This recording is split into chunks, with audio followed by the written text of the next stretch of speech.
pour ce tout dernier culte de l'année 2023, j'ai pensé à effectuer un bilan de l'année pour l'Église, ou plutôt peut-être un bilan personnel. Alors personnel pour moi, mais je pense aussi personnel pour vous. On peut faire le bilan de beaucoup de choses sur l'année, un peu une rétrospective. On peut faire les bilans des bons moments que nous avons passés. Il y a eu ceci, il y a eu cela, mais aussi les moins bons moments.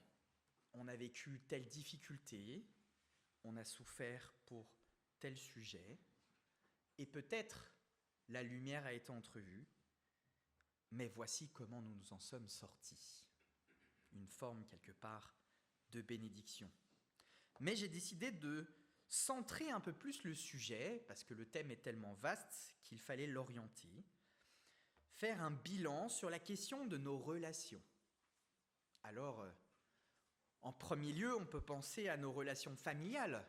Nous venons de fêter Noël, en général, c'est un temps que nous passons en famille, faire un peu le point. Comment est-ce que va ma relation avec mes enfants? Comment s'est-elle passée cette année?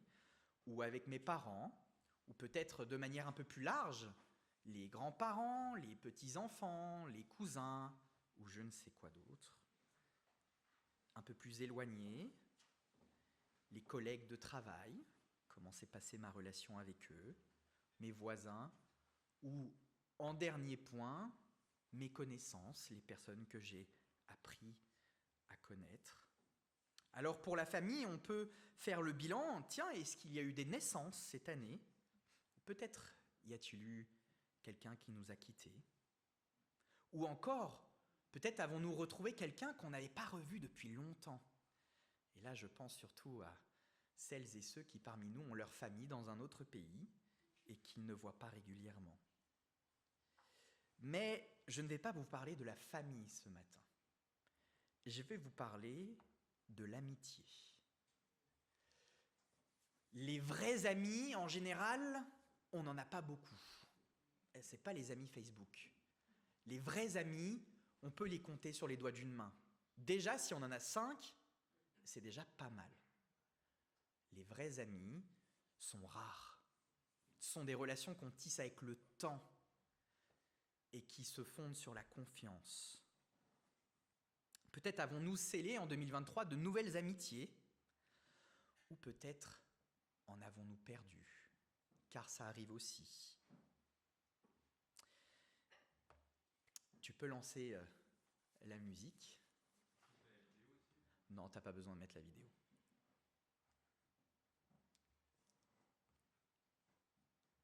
Ton ami, c'est moi.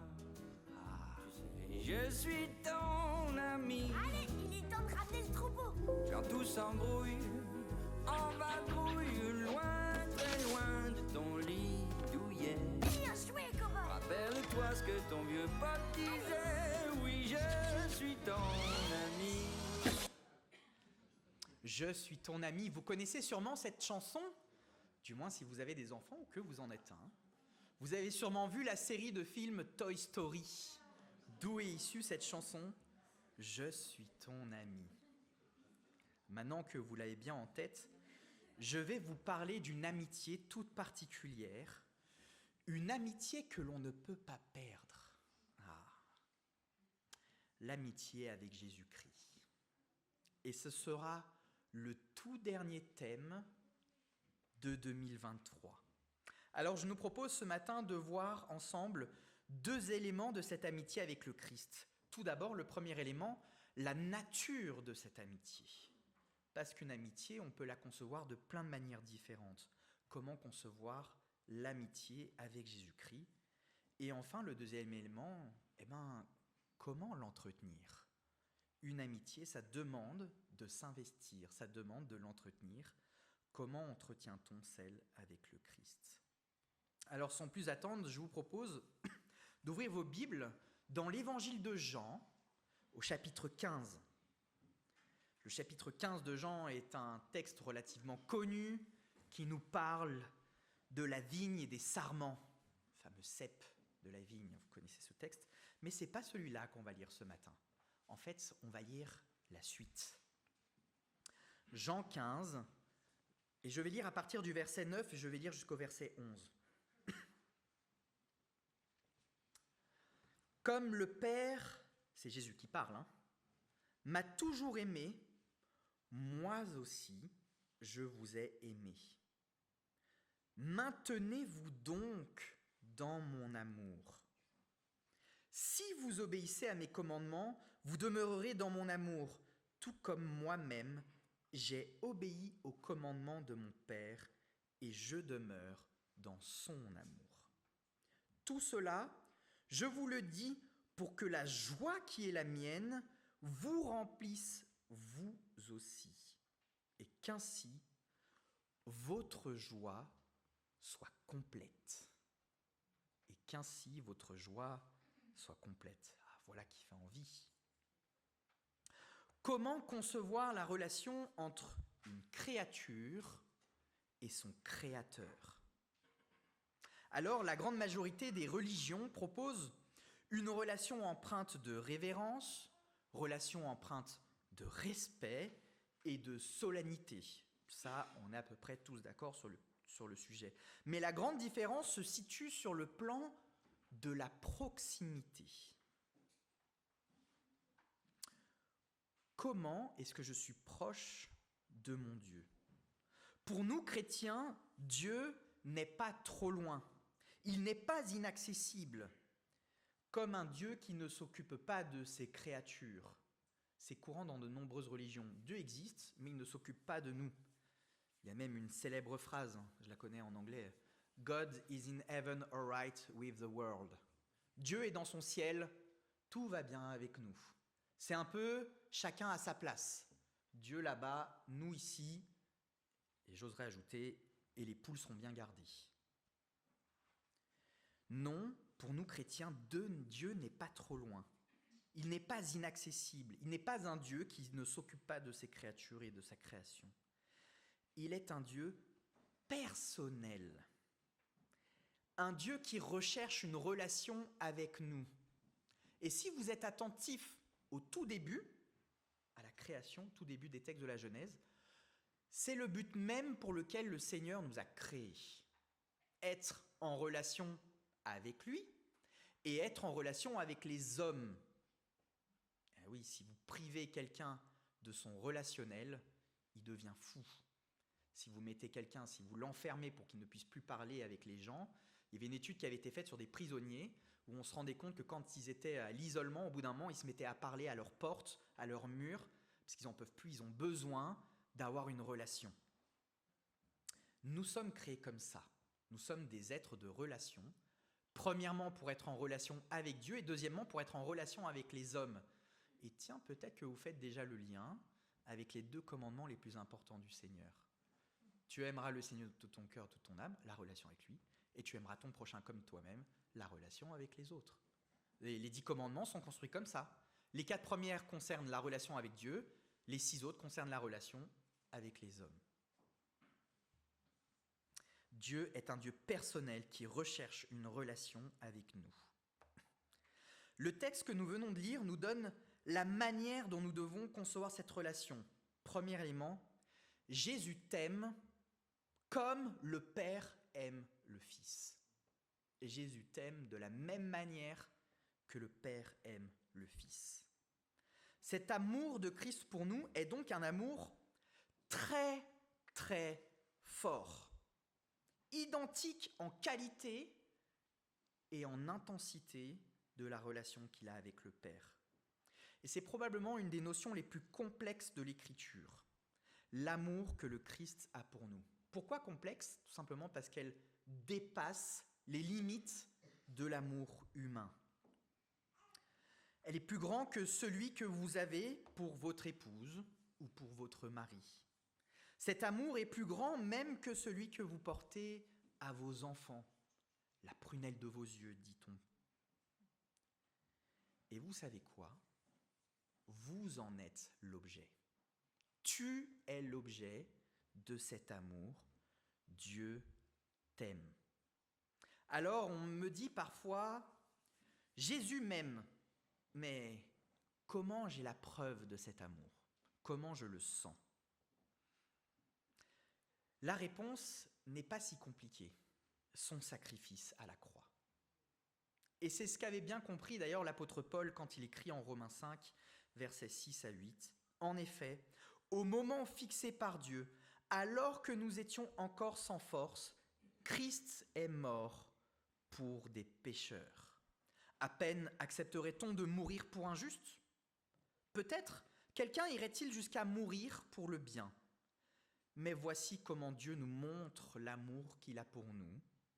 Alors que nous étions encore des pécheurs, c'est-à-dire des ennemis de Dieu, Christ est mort pour nous. Et ça nous dépasse. C'est pour ça qu'on parle de scandale de la croix, parce que c'est un amour qui est scandaleux. Cet amour-là dépasse les limites de l'amour humain. Dieu t'aime d'un amour si profond, bien plus que n'importe qui. Bien plus que n'importe qui.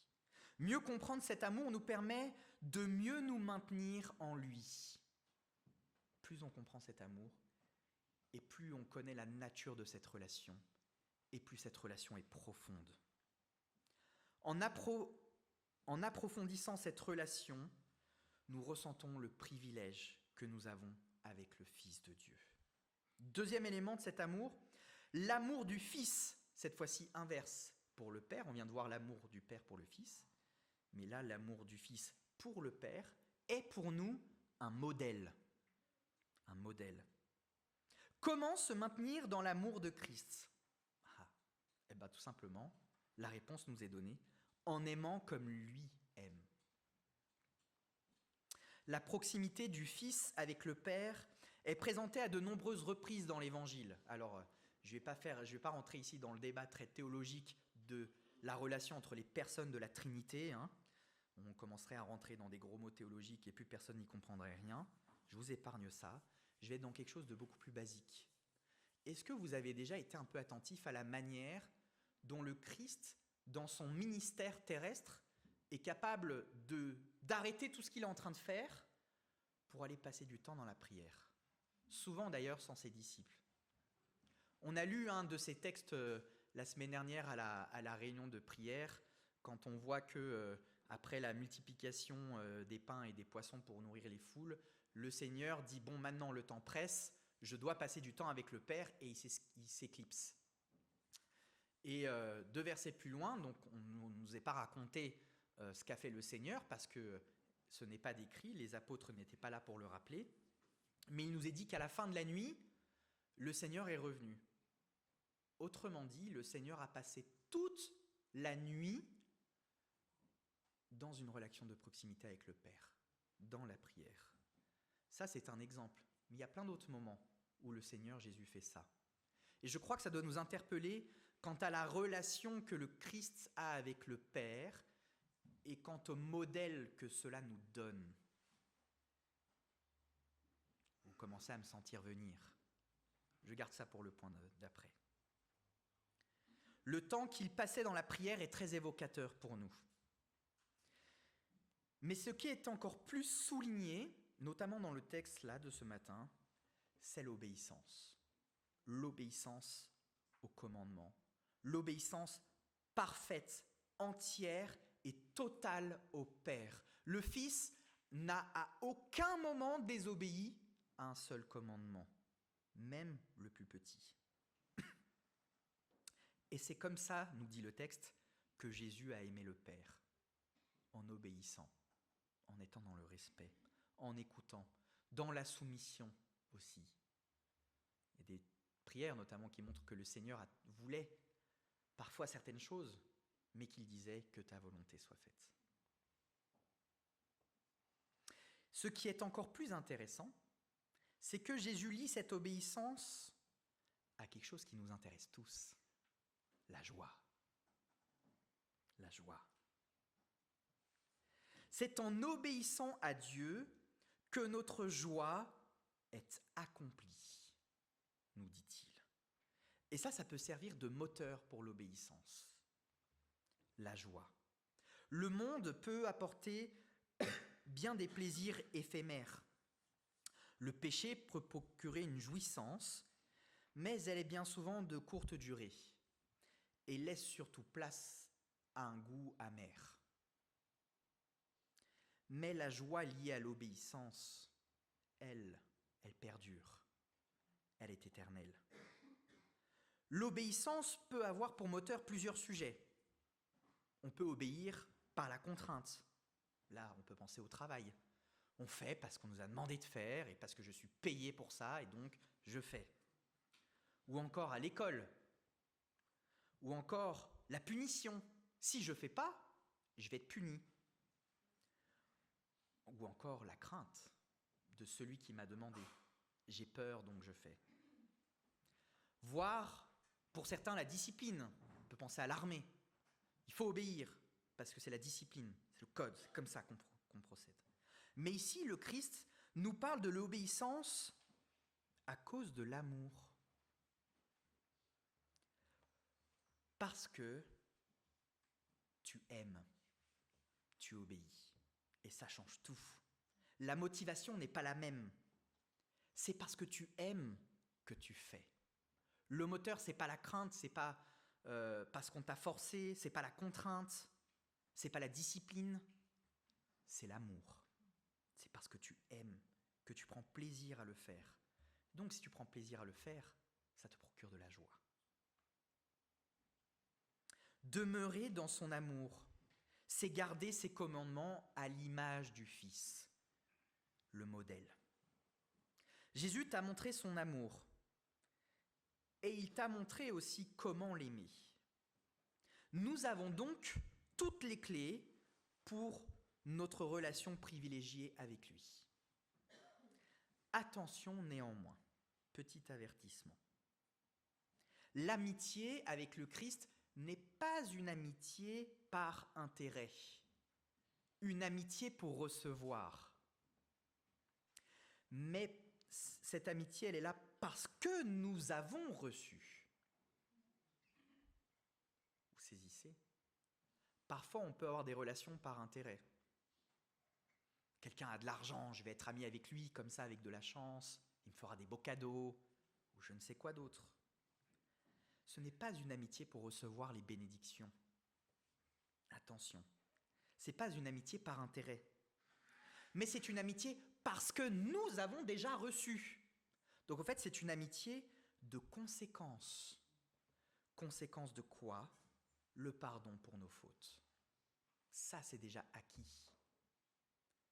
On n'entretient pas une amitié avec le Christ pour qu'il nous pardonne. On entretient une amitié avec lui parce qu'il nous a déjà pardonné. Il y a un ordre. Et ça change la donne.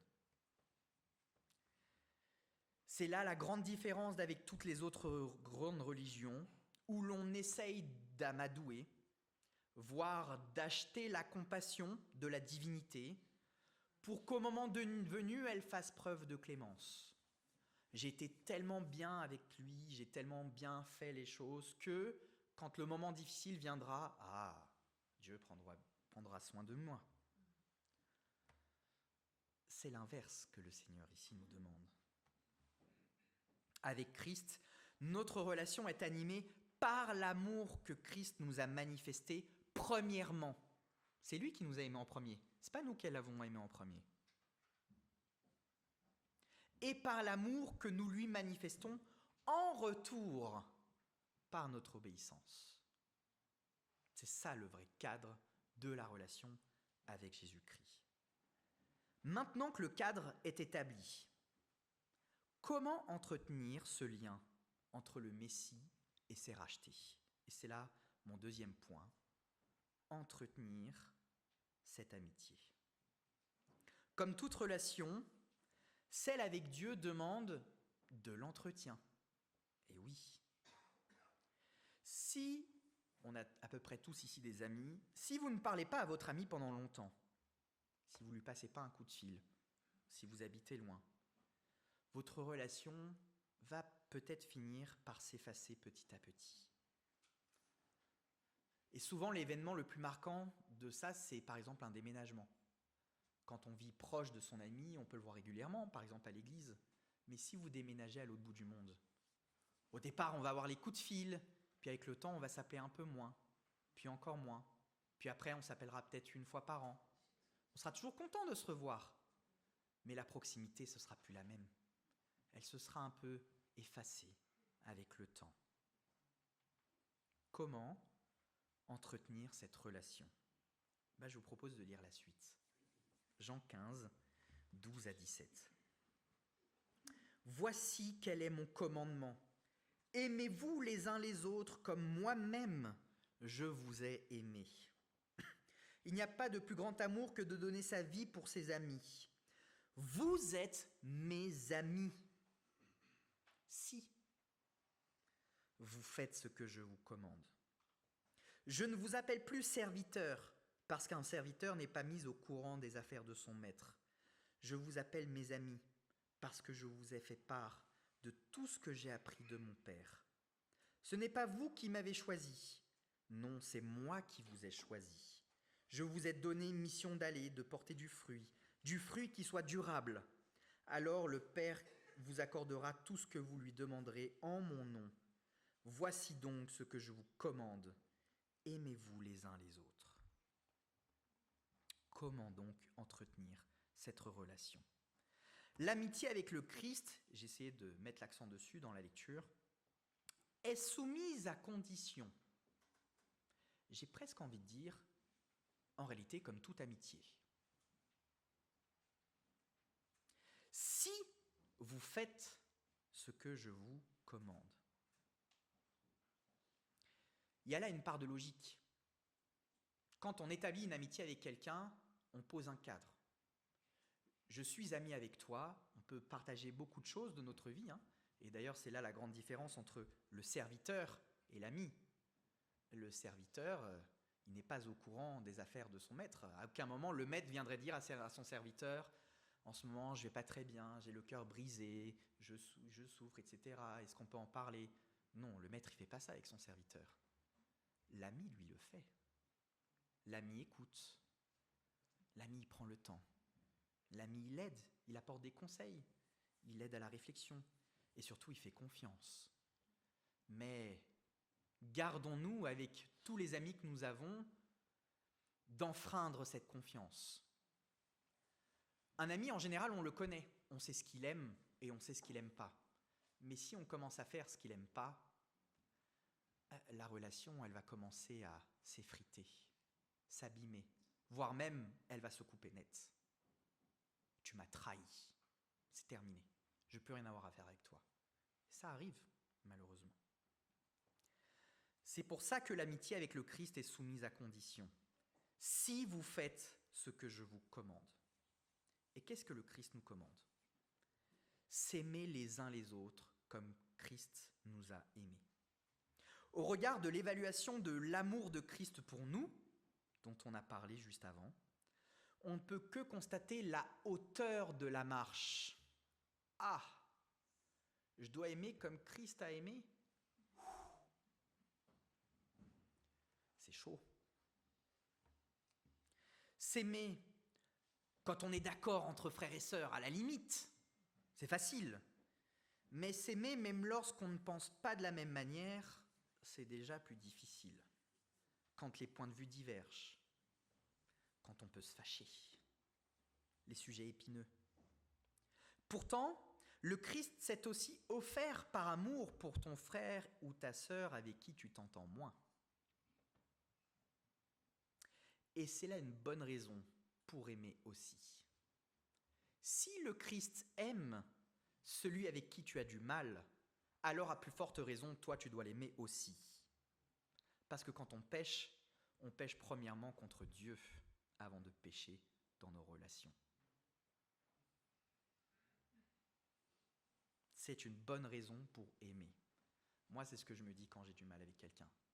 Si Dieu l'aime, alors à plus forte raison, j'ai des efforts à faire. Pourtant,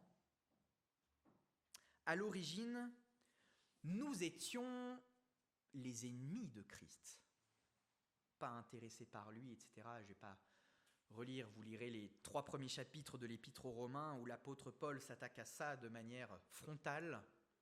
forte et où il dresse le portrait de la relation entre les êtres humains et la relation avec Dieu.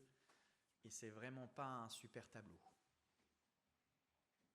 Nous étions ses ennemis, mais grâce à Christ, nous sommes passés du statut d'ennemis à amis. Le gap est énorme. C'est pas on est passé d'ennemi à neutre, à la limite, ça serait déjà une bonne étape. Non, on n'est pas non plus passé de neutre à bonne connaissance. J'oserais même dire un pote, un copain, une copine, quelqu'un avec qui on s'entend bien, mais avec qui on n'a pas non plus... Je vais pas lui parler de tout, quoi. Il y a une proximité que je ne dépasse pas. Non, on est encore passé au stade au-dessus. L'amitié, la proximité, le détail, se livrer, la confiance, même encore plus, la foi. La foi. Grâce à lui. Ce qui doit motiver nos pensées et nos actes, c'est pas un avis que nous nous sommes forgés. C'est l'amour. Il faut changer le logiciel. Autre remarque importante.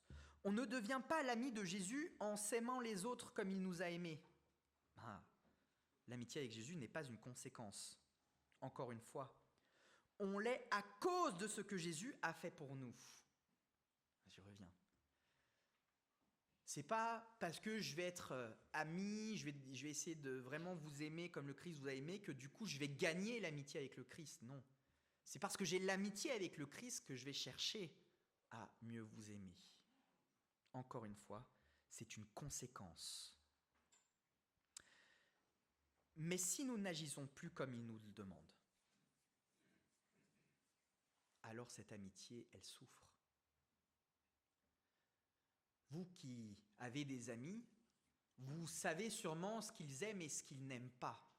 Et si vous commencez à faire ce qu'ils n'aiment pas, ce qu'ils n'approuvent pas, il y a peut-être un moment où votre ami va vous dire « Écoute, je t'aime, mais ça, je ne peux pas. » Donc tant que tu ne l'auras pas réglé, ça sera plus possible, quoi. Peut-être direz-vous même, je prie pour que tu changes. Cette amitié avec le Seigneur, elle souffre aussi. Si vous faites quelque chose que votre ami n'approuve pas, votre relation risque d'en être impartée. Mais, je l'ai dit tout à l'heure, le Christ est votre meilleur ami. Pourquoi ? Parce qu'il pardonne. Il pardonne lorsque nous abîmons cette relation avec lui. Lui ne l'abîme jamais. Nous, en revanche, c'est un autre sujet. Mais il pardonne toujours. Christ, c'est cet ami-là qu'on peut aller voir et lui dire, écoute, là, j'ai pas fait comme il fallait, je te demande pardon. Et le Christ est celui qui dit, ok, tu sais, je suis mort pour ça. Viens, on fait la paix. On fait la paix.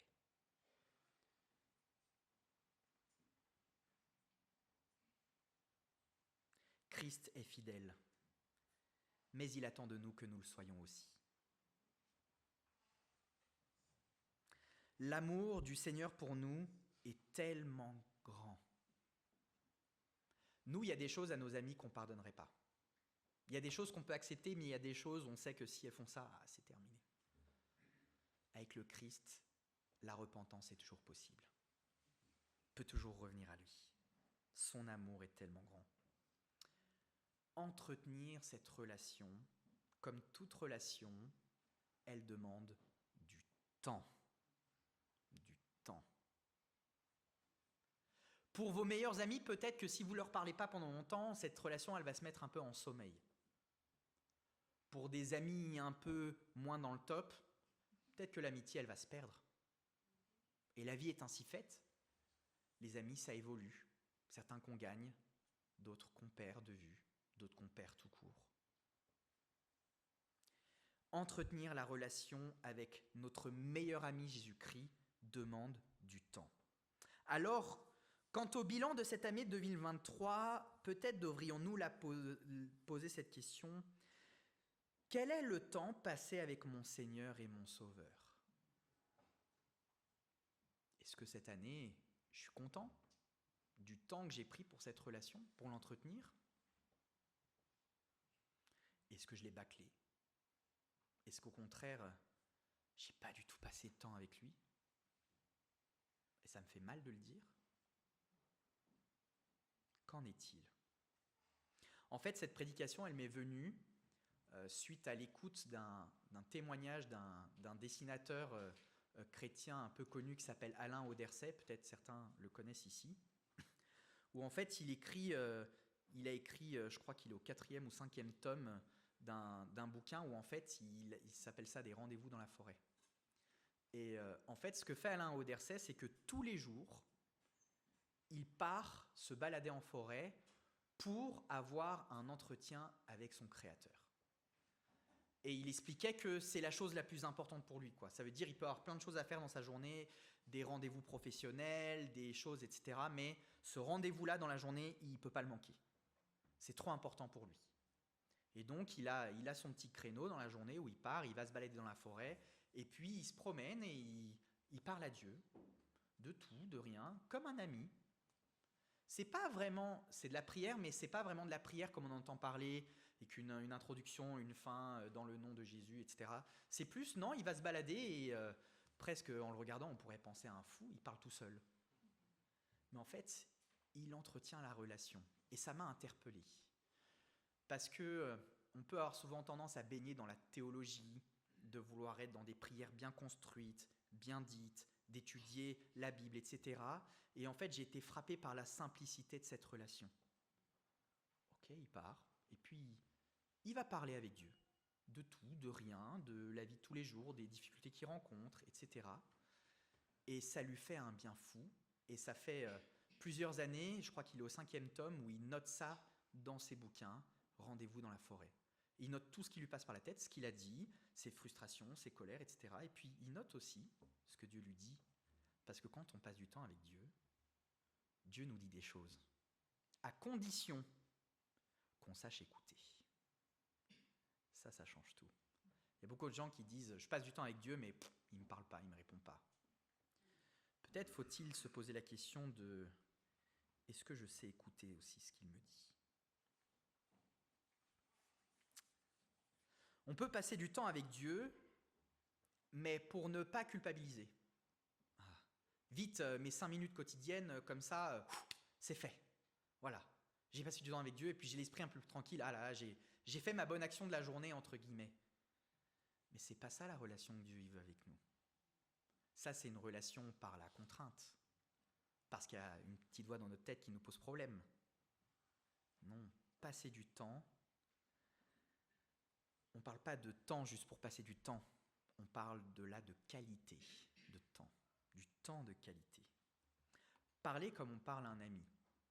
Parfois, quand on va pas bien, on décroche le téléphone, on appelle son meilleur ami, on dit « Ah, tu sais, j'aimerais te parler d'un truc. » Est-ce qu'on décroche notre téléphone pour avoir cette relation avec le Dieu aussi? Avec Jésus? Lui dire comme à un ami « Ah Seigneur, je prends un peu de temps avec toi parce que il y a ceci ou cela. » Ou l'inverse.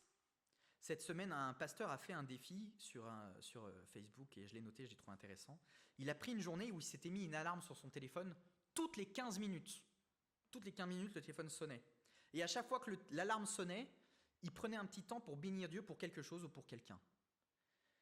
Il a noté à la fin de la journée le résultat de son expérience et il a dit « J'ai passé une excellente journée.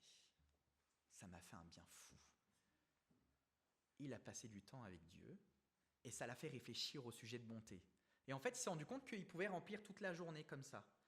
Tout à l'heure, c'est Barbara qui a prié, elle a dit « Ah, on pourrait passer l'éternité à te bénir. » Tu ne l'as pas dit comme ça, mais c'est en gros ce que ça voulait dire. Je crois que c'est vrai. Je crois que c'est vrai.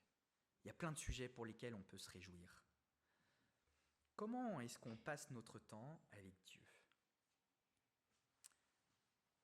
En fait, ce dernier jour de 2023, vous allez probablement faire, certains peut-être le font plus, parce qu'ils se sont dit de toute manière ça ne sert à rien, mais si vous devez avoir une résolution pour 2024, je suis en train de vous en donner une là.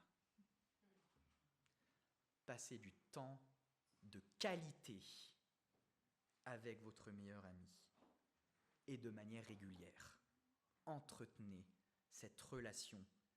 Relation qui n'est pas un poids, hein. Ce n'est pas une contrainte. C'est une grâce. C'est une grâce que nous avons.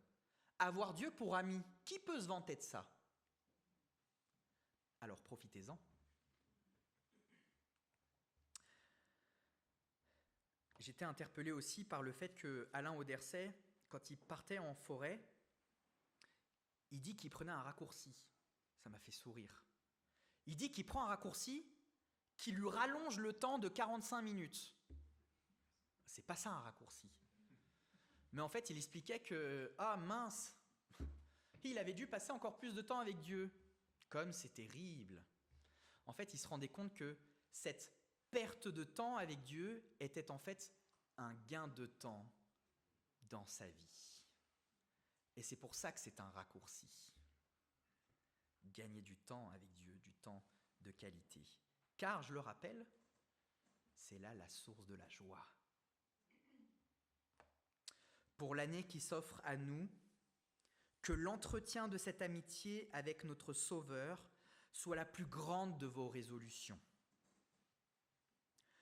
Et que l'amour soit ce qui nous caractérise en toutes circonstances.